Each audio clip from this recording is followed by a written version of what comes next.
तर नाईक निंबाळकरांच्या 27 पिढ्यांच्या नावाच्या ब्रँडची अब्रू घालवली। रामराजे निंबाळकर यांनी रणजितसिंह निंबाळकर यांच्यावर टीका केली। फलटण महिला डॉक्टर आत्महत्या प्रकरणी रणजितसिंह निंबाळकरांवर टीका करण्यात आली आहे। असं कधी घडलेलं नाहीये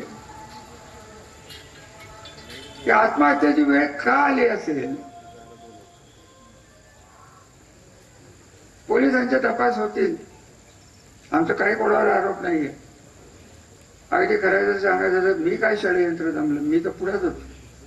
मी वाटच बघतोय की माझं नाव प्रॉपर माणसाने घ्या, योग्य माणसाने घ्या। उगाच कुत्र्या चुत्र्याला चोराला नका सांगू माझं नाव। कशाला उगाच माझं नाव घेतो तू? तुझा दादा बघा ना काय घ्यायची, प्रेस घ्या, व्हिडिओ घ्या, कॅबरे डान्स घ्या, लावणी घ्या, काय घ्यायचं ते घ्या, आम्हाला नको।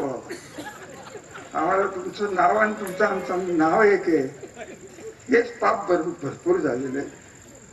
आमचा ब्रँड सत्यानाश केला। 27 पिढ्याचा नाईक निंबाळकर, 27 पिढ्याची अब्रू घालवली एका किती पिढे माणसं, काय त्याला अर्थ?